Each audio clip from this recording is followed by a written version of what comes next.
Aujourd'hui, 15 avril 2026, 44 millions de personnes au Japon peuvent payer en XRP dans plus de 5 millions de commerces. Ce n'est pas une annonce, c'est une réalité opérationnelle depuis ce matin.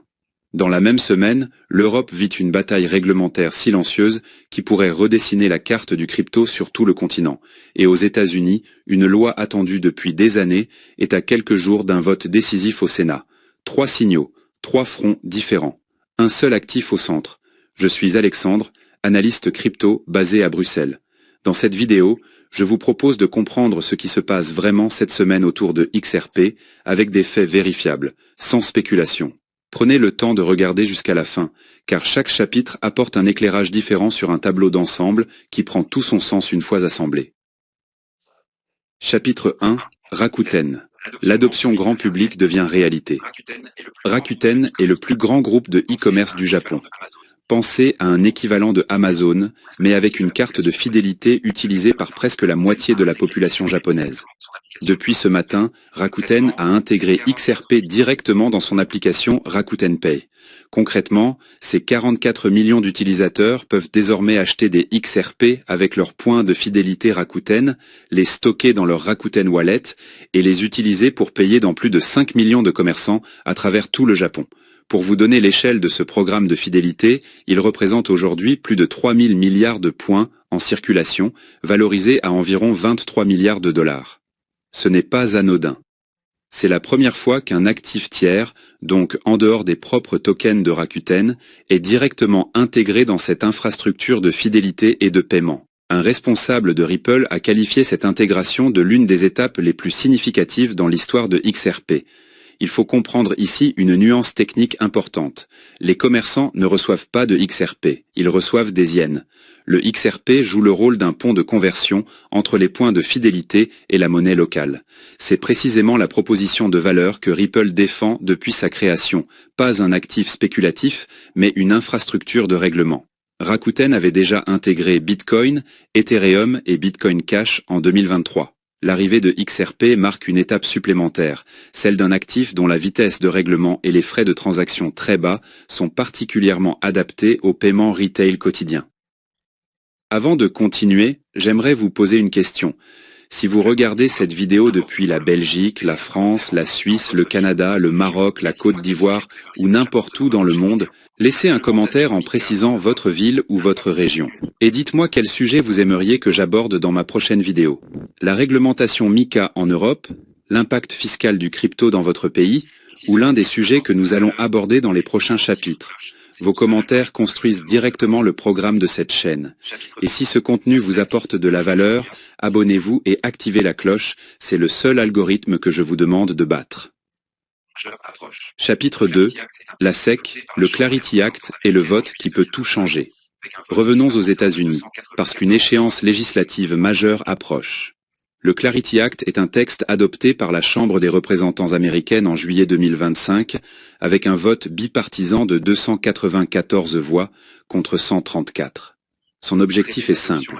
Il définit de façon permanente et légale quels actifs numériques relèvent de la CFTC et lesquels relèvent de la SEC, mettant fin à des années d'ambiguïté réglementaire qui a freiné l'adoption institutionnelle. Pour XRP spécifiquement, c'est une étape déterminante. Le 17 mars 2026, la SEC et la CFTC ont classifié XRP comme une matière première numérique. Mais cette classification est aujourd'hui une directive interprétative, pas une loi. Le Clarity Act, s'il passe, grave cette classification dans le marbre et ouvre la voie à des milliards de dollars d'entrées institutionnelles supplémentaires. Aujourd'hui, 16 avril, la SEC organise une table ronde publique à Washington. Je dois ici être précis parce que beaucoup de sources sur les réseaux sociaux ont présenté cet événement comme une table ronde directement consacrée au Clarity Act. Ce n'est pas tout à fait exact. Le sujet officiel de cette réunion, tel qu'il est publié sur le site de la SEC, est la structure du marché des options. Alors pourquoi toute l'industrie crypto suit-elle cet événement de près? Parce que les commissaires qui animent cette table ronde sont Hester Peirce et Mark Uyeda. Et ces deux noms, dans l'univers de la régulation crypto américaine, ne sont pas anodins. Hester Peirce est surnommée Crypto Mom dans la communauté.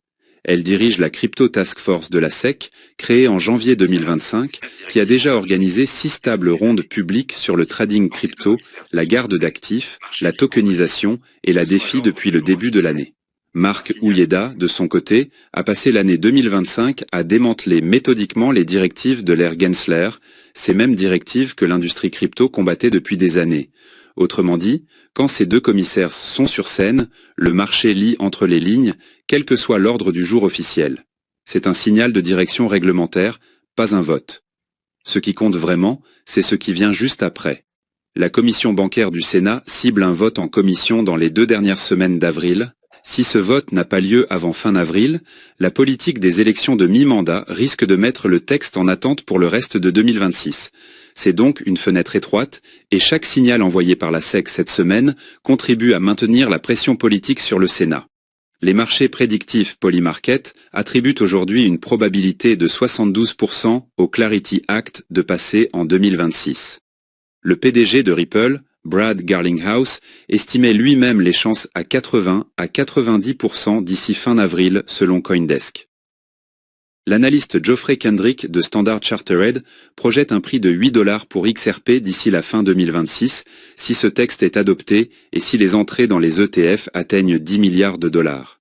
Sans cette loi, sa projection tombe à $2,80. L'enjeu est donc colossal, non seulement pour le prix, mais pour la stabilité juridique de l'ensemble de l'écosystème crypto-américain. Chapitre 3. En Europe, une bataille silencieuse redessine la carte du crypto. Pendant que les États-Unis avancent vers la clarté réglementaire, l'Europe vit une division interne dont peu de gens ont conscience. Pour comprendre ce qui se passe, je dois d'abord vous expliquer comment fonctionne la réglementation crypto en Europe aujourd'hui. Depuis décembre 2024, le règlement Markets in Crypto Assets est pleinement applicable dans les 27 États membres de l'Union européenne. C'est la première réglementation crypto complète au monde et son mécanisme principal est le passeport européen. Une entreprise crypto obtient une licence dans un pays membre et peut ensuite opérer légalement dans les 26 autres pays sans démarche supplémentaire. Résultat, les grandes plateformes ont choisi stratégiquement leur pays de licence. Coinbase a obtenu sa licence MiCA au Luxembourg. OKX et Gemini ont choisi Malte. Kraken a construit son infrastructure de dérivés européens via une licence MiCA de la Banque centrale d'Irlande. Ces 3 pays sont devenus des hubs de licensing crypto en Europe, attirant emplois, capitaux et expertise sur leur territoire. Mais le 9 avril 2026, la Banque centrale européenne a officiellement soutenu un projet qui menace directement cet équilibre. La BCE veut transférer la supervision des grandes plateformes crypto vers l'ESMA, l'Autorité européenne des marchés financiers, basée à Paris. L'argument de la BCE est sérieux. Les banques traditionnelles s'associent de plus en plus aux entreprises crypto, et cet enchevêtrement croissant pourrait, selon Francfort, propager des chocs du marché crypto vers l'ensemble du système financier traditionnel.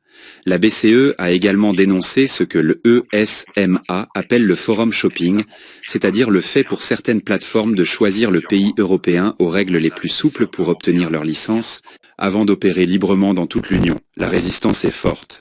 Malte, l'Irlande et le Luxembourg s'opposent activement au projet, arguant que MiCA est encore trop récent pour être modifié et que cette réforme leur ferait perdre la juridiction réglementaire et l'activité économique qu'ils ont construite. La France et l'Allemagne, en revanche, soutiennent la centralisation. L'avis de la BCE est non contraignant. La proposition entre maintenant dans des négociations entre les États membres et le Parlement européen, un processus qui devrait durer plusieurs mois. Pour les investisseurs européens, rien ne change dans l'immédiat.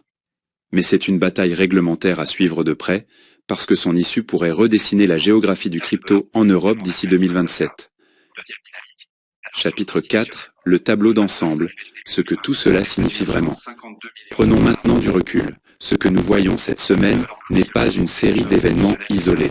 C'est la convergence de 3 dynamiques de fond qui avancent en parallèle depuis plusieurs mois. Première dynamique, l'adoption grand public, Rakuten aujourd'hui. Mais aussi Mastercard, qui a lancé son programme Crypto Partner le 11 mars 2026, incluant Ripple aux côtés de Binance, PayPal et Circle. Ce programme connecte l'écosystème XRP aux 9 000 milliards de dollars de flux de paiement annuel de Mastercard. Deuxième dynamique, L'adoption institutionnelle. Goldman Sachs a révélé début 2026 détenir 152 millions de dollars en ETF XRP Spot, devenant ainsi le plus grand détenteur institutionnel déclaré d'ETF XRP aux États-Unis, représentant à lui seul 73% des 30 premiers détenteurs institutionnels réunis. Pour la semaine se terminant le 11 avril, les ETF XRP ont enregistré 119 millions de dollars d'entrées nettes, le meilleur chiffre hebdomadaire depuis décembre 2025, alors que les ETF Bitcoin et Ethereum enregistraient des sorties massives. Troisième dynamique, la clarté réglementaire. Aux États-Unis, le Clarity Act est en attente de vote. En Europe, MiCA est en place depuis décembre 2024, offrant pour la première fois aux institutions financières européennes un cadre légal clair pour interagir avec des actifs numériques. Ce que le marché n'a pas encore pleinement intégré, c'est que ces trois dynamiques se renforcent mutuellement. Quand un actif numérique est légalement classifié comme matière première, qu'il est opérationnel dans la vie quotidienne de dizaines de millions de consommateurs et que les plus grandes institutions financières mondiales commencent à prendre position dessus, les conditions d'une adoption durable sont réunies. Le prix actuel de XRP, autour d'1,30 $ ce matin, reste soumis aux mêmes pressions macroéconomiques que l'ensemble des marchés, notamment les tensions géopolitiques autour du détroit d'Ormuz et l'incertitude sur les taux d'intérêt américains. Mais les fondamentaux de long terme continuent de se construire, semaine après semaine, brique après brique. Conclusion. Cette semaine restera probablement dans les mémoires comme une semaine charnière pour XRP, pas à cause d'une envolée du prix, mais parce que trois signaux structurels majeurs ont convergé simultanément. Rakuten et l'adoption réelle dans la vie quotidienne de dizaines de millions de personnes. Le Clarity Act et la perspective d'une clarté juridique permanente aux États-Unis. Et la bataille MiCA, qui révèle à quel point le crypto est devenu un enjeu économique et géopolitique à part entière en Europe. Je vous rappelle ce que je dis toujours. Cette vidéo est une analyse pédagogique basée sur des sources publiques et vérifiables. Elle ne constitue en aucun cas un conseil en investissement. Faites toujours vos propres recherches avant toute décision financière. Merci d'avoir regardé cette vidéo jusqu'à la fin. Si elle vous a apporté de la valeur, partagez-la avec une personne dans votre entourage qui s'intéresse aux cryptos ou à la finance. C'est la meilleure façon de soutenir ce travail d'analyse indépendant. N'oubliez pas de laisser votre commentaire avec votre région et à très bientôt pour la prochaine analyse.